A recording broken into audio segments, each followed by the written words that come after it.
السلام عليكم ورحمة الله تعالى وبركاته. مرحبا بكم في قناة شباشة. اليوم فيديو جديد ووصفة جديدة. اليوم إن شاء الله غنتقاسم معكم وصفة اللولوغات اللي كيجيو هائلين ومقرمشين واقتصاديين وفعالين، يعني بطريقة زوينة بزاف. وكذلك غادي نعطيكم طريقة التجميد ديالهم، يعني نديروهم في المجمد نحتفظوا بهم واحد المدة، ومن بغينا وقت ما بغيناهم نخرجوهم. كما قلت لكم في هذه الوصفة هذه ديال اللولوغات درتها بجوج انواع، وحده فيها الفرماج وحده فيها بالخضر. هكا وليداتنا ياكلوا الخضر بلا ما يشعروا. كنتمنى ان هذه الوصفه هذه تناسح حسانهم وتجربوها كذلك حتى نتوما في البيوت ديالكم، وتقاسموا الوصفه مع الاهل والاحباب. والان احبتي ندوزوا المقادير والطريقه وفرجه ممتعه. دابا ان شاء الله نبداو الوصفه ديالنا. اللي عندي هنايا الدجاج، طبعا الدجاج الصدر ديال الدجاج طحنته على هذا الشكل هكايا. وهنا غادي ندير وحده كما قلت لكم في الاول بالخضر. هنا عندي جزر، جوج ديال الجزرات بشرتهم بشور صغير، والقرعه الخضراء اولا الكوسه حتى هي حكيتها وعصرتهم بالماء ديالهم. وبالنسبه للجزء الثاني عندي الفرماج. وبالنسبه للتوابل يعني نفس التوابل الا البابريكا او التحميره هي الوحيده اللي غادي نديرها في وحده من اللي معاها الخضر. ان شاء الله دابا غنبداو. اول حاجه غنبداو بها هي الملحه، مع طبعا حسب الذوق. يعني غادي ندير فيهم بجوج، يعني انا فرقت كما قلت لكم. وحده فيها انا وحده عندي فيها 500 غرام، وحده فيها 400 غرام ديال الصدر ديال الدجاج. طبعا طحنته. هنا غندير البزار او الفلفل الاسود تقريبا هو واحد ربع معلقه صغيره.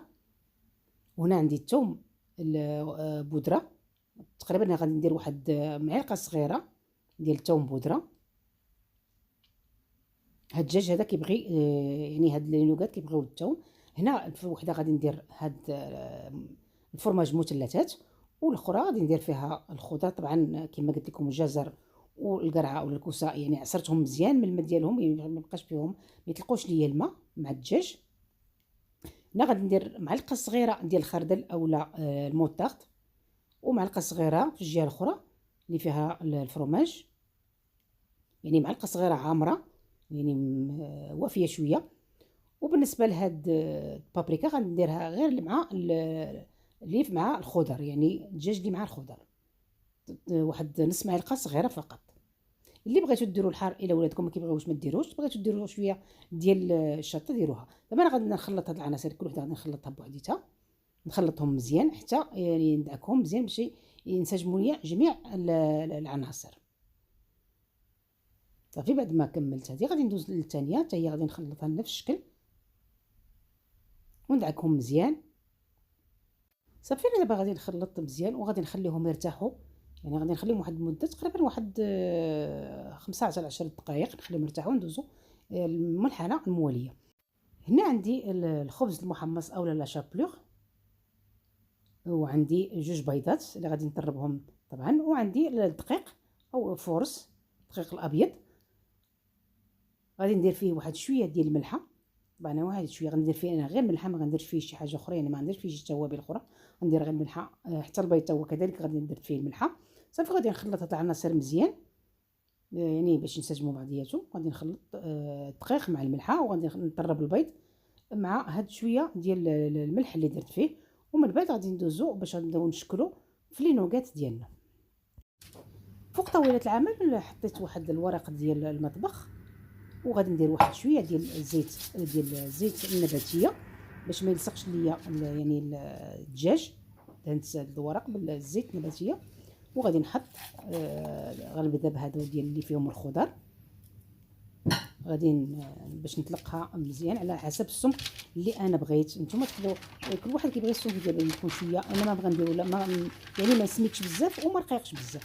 ودرت الورق واحد اخر يعني تا هو مدهون بالزيت، وغادي نبدا نطلق اما بيديا اولا نجيب المدلك باش غادي يجي يكون ليا متساوي، يعني السطح يكون متساوي. نبقى نطلق هكايا نقاد حتى يتقاد ليا كامل، على حسب كما قلت لكم حسب السمك اللي انا باغيه في هاد لي نوغات هادو. كما كتلاحظوا بعد ما طلقت الدجاج دابا غنجيب هاد القطاعات هادو كما قلت لكم الوليدات ديالنا باش يعجبوهم.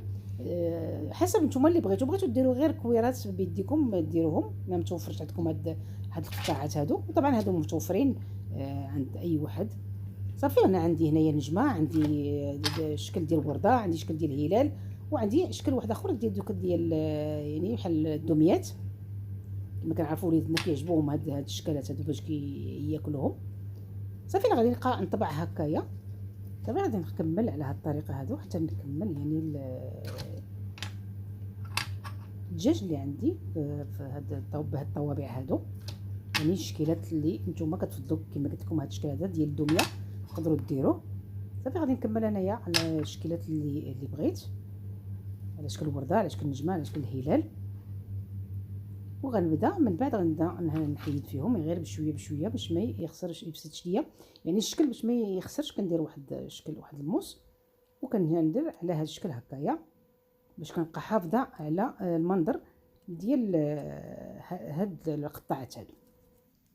كما كتلاحظوا حطيتهم في البلاطو، يعني حتى نكمل جميع اللي عندي ونحطهم في البلاطو ونفرش بورق الطهي. وبالنسبه يعني الدجاج الاخر اللي ندير بالفرماج نفس الطريقه غادي نطلق، غير هو الشكل غادي نخالف الشكل، هذا غادي نديرو على شكل مربعات كما غادي تلاحظوا معايا في الفيديو.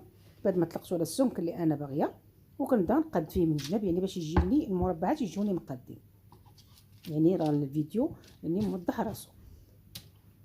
صافي غادي نقاد على هذا الشكل هكايا ونبدا نقطع هاد الدجاج هذا على شكل مربعات، ولا هاد لي نوغات هادو المربعات، ونبدا نشكل فيهم وغنحطهم تما في نفس، يعني غنحطهم في البلاطو حتى نكمل كلشي، ومن بعد غادي نبدا ندوز باش نبدا نقلي فيهم. بالطريقه التجميد كناخذ العدد اللي انا باغيه غادي نجمدو، كندير واحد الاناء مفرش بالبلاستيك الغذائي وكنبدا نستف في الاشكال ديال الدجاج على هذا الشكل، على اللونغات كنبدا نستف فيهم واحد حدا واحد، يعني ما كنديرش واحد فوق واحد، وكنجيب واحد الورق ديال اولا البلاستيك الغذائي وكنحطو فوق منه في الطبقه الاولى، وكنبدا ندير الطبقه الثانيه، وهكا كنكمل، ومن بعد كنغطيه وكندخلو الفريزر اولا المجمد حتى وقت ما بغيتو كنجبدو وكنبدا نقلي فيه. ان شاء الله غادي ندوزو للمرحله ديال القلي. هنا غادي كما لاحظتوا انني في الاول عندي كندير الدقيق، يعني كناخذ واحد القطعه ديال الدجاج اللي انا شكلتها كنديرها اولا كنديرها في الدقيق، من بعد كنديرو في البيض، نديرو مزيان في البيض، ومن بعد كنديرو في الخبز المحمص اولا لا شابلور. يعني هاد الطريقه هي كنديرو في يعني كنبقى على هاد الطريقه هادي، وكنحط في البلاطو، يعني ضروري نحط حتى نكمل جميع القطع اللي عندي اولا الوحدات اللي عندي. كنبدا بالدقيق، من بعد البيض، عاد من بعد لا شابلور اولا الخبز المحمص، حتى نكمل جميع القطع اللي غادي نقليهم على هذا الشكل هكا. وكنحط في البلاطو وغادي نجي وحده اخرى وكنبقى على هذا الشكل هكايا حتى نكمل قلت لكم جميع القطع اللي عندي. عاد من بعد كندوز للمرحله ديال القلي.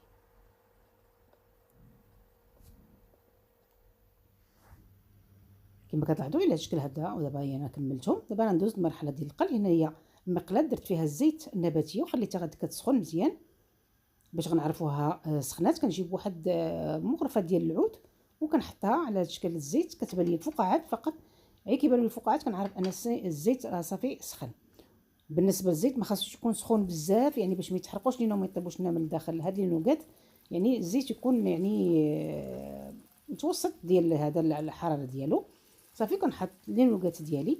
الا كانت شفتوا العافيه مجهده بزاف نقصوا منها، بديتو كتشوفوا ان النوغات بدا كيتحمروا دغيا، ضروري انا نقص من البوطه باش يطيبوا لينا حتى من الداخل. دابا هما هي كما كتلاحظوا يعني تحمروا من جهه واحده، غادي نقلب فيهم الجهه الثانيه حتى يتحمروا ليا. كتشوفوهم انهم تحمروا صافي، وكنحيدهم كنديرهم في واحد الاناء، طبعا نفرشوه بالورق النشاف. صافي غادي نحيد هادو اللي طابوا كما كتلاحظوا جاو محمرين على هذا الشكل هكا، كيجيو محمرين كيجيو ولدات. صدقوني غير جربوهم وغادي يعجبوكم ويعجبوا حتى وليداتكم، خصوصا الوليدات ديالكم.